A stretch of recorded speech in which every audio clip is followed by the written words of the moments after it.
बच्चों, class 9 subject science chapter 1 है आपका हमारे आसपास के पदार्थ, मैटर्स इन आवर सराउंडिंग्स।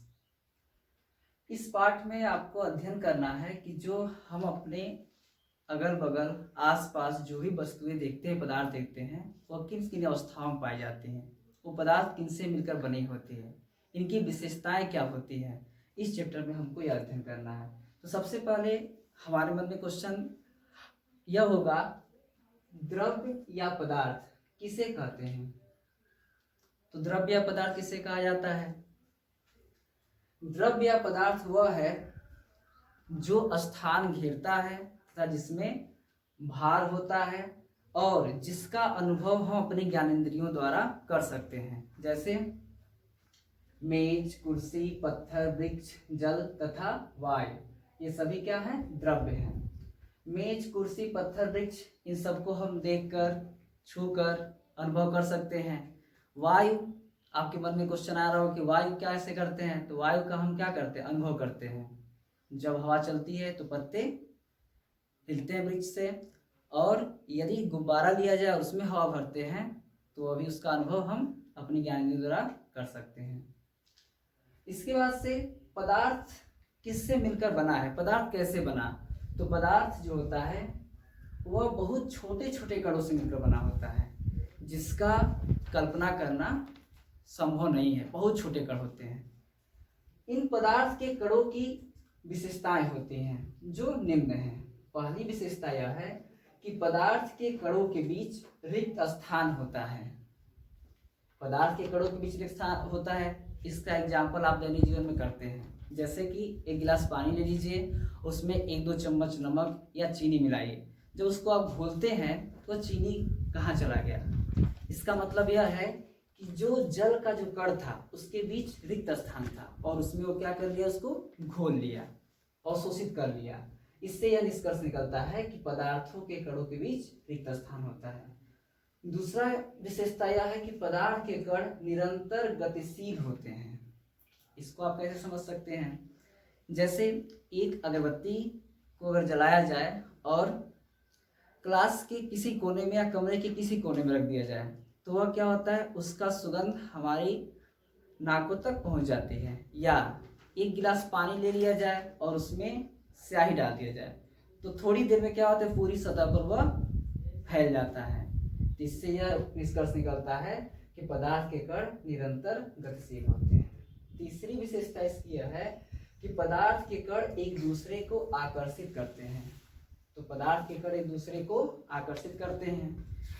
इसको आप कैसे समझ सकते हैं? जैसे कि एक थाली में अगर पानी रख लिया जाए और उसको उंगली से काटा जाए तो उसके सतह नहीं कटते हैं। अब अगला टॉपिक है आप लोगों का पदार्थ की अवस्थाएं, स्टेट्स ऑफ मैटर।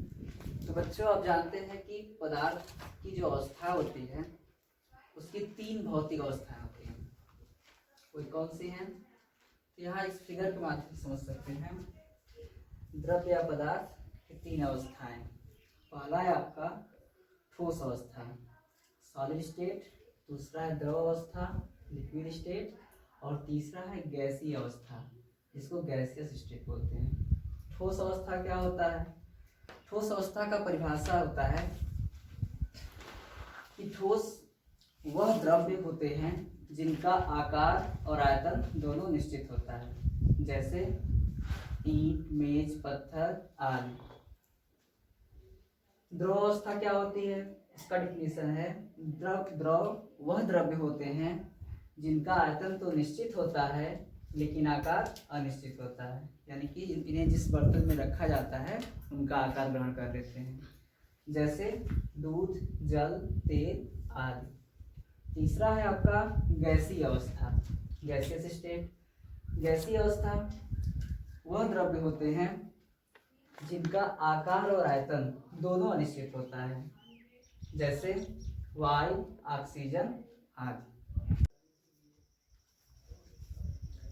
अगला हेडिंग है आपका द्रव्य की अवस्था परिवर्तन, change in state of matter. जो द्रव्य होते हैं उनका अवस्था परिवर्तन होता है। जैसे किसी द्रव्य का ताप परिवर्तन किया जाए तो उनकी अवस्थाएं जो होती हैं वह परिवर्तित होती जाती हैं।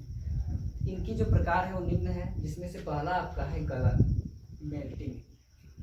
गलन किसे कहा जाता है? गलन, गलन का मतलब गलना या पिघलना आप समझ सकते हैं। जैसे जब किसी ठोस को ताप दिया जाए और वह ताप धीरे धीरे उसका ताप उस ठोस को द्रव अवस्था में परिवर्तित कर दे। एक स्थिति ऐसी आएगी कि वह पूरा ठोस जो होगा वह द्रव अवस्था में परिवर्तित हो जाएगा।